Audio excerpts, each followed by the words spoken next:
Well, hello there. Welcome back to New Willow Creek. In our past few episodes, we completed the conservation park and created my personal sim. This week, we'll be working on the historic downtown district. Name suggestions for districts and businesses are always welcome in the comments. If you'd like to download any of the lots or sims from this save file, check out my Patreon. And if you're curious about the custom content I've used, there's a Google Doc with links in the description of this very video. Let's begin work on this beautiful historic area. A library, cafe, and cinema, my idea of a perfect afternoon out. We'll be using a lot of brick, stone, and intricate architecture while maximizing views of the river. This is a brand new style of build for me. Each one took about a week to complete, and I really enjoyed the challenge. It's my hope that this save file becomes one I use for a long time, so I was very happy to spend extra time adding details I might normally skip. For example, both the cafe and cinema have garbage areas tucked behind them and ventilation units on the roofs. Small things, but they added realism I felt my builds were missing. I also experimented with different wall heights, which gave the build some unique character. The cinema in particular has a little outdoor ticket counter with shorter walls, something I noticed in a lot of my inspiration photos. It's not something I'd usually think to include, but I'm so glad I tried it. I didn't want to stop with just the exteriors. Each interior tells its own little story. Our Cafe Bistro is a more upscale spot, loosely based on one I visited in Fayetteville, Arkansas. It used to be near Theo's, though I can't remember the name of it. I don't think it's there anymore, but it will forever live on in The Sims now. I love cafes with unique decor, something more than just prints on the wall. So I filled this one with quirky clutter, plenty of plants, and warm details to give it a homey feeling, while still feeling like the kind of place that would charge $15 for an appetizer. Now, of course, Dine Out doesn't always function the way we want it to in The Sims, but with Carl's Dine Out Reloaded mod, it works well enough. Sims mostly sit down like they're supposed to.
I spent a disproportionate amount of time on the exterior of this building for what's actually inside.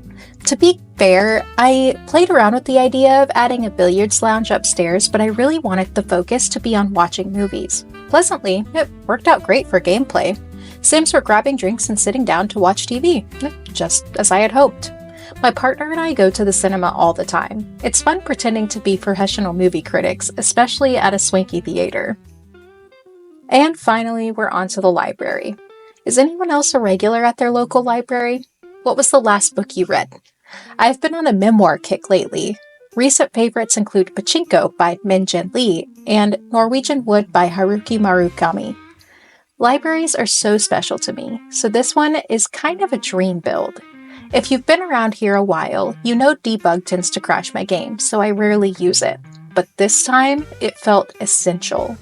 I saved after every few objects and only had one crash. A small miracle. Maybe it's a sign I should track down more library CC though.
Old Willow Creek is a quiet street where Sims from all around come to meet and mingle, weaving their paths together.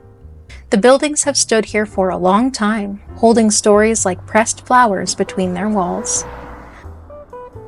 Take the anchor outside the library, for example. It came from the very first steamboat to stop along New Willow Creek's riverbank. That boat brought with it the town's founding family, the Jays. They've carried many traditions through the years, but perhaps the loveliest is this. Every generation writes a memoir, then donates it to the library. A living archive passed from one hand to the next. As their stories grew, so did the library. The newer wing was built with wood salvaged from that very first steamboat. And still today, the Jays return every weekend to visit the Children's Corner. Rumor has it, their eldest son has quite a crush on the librarian.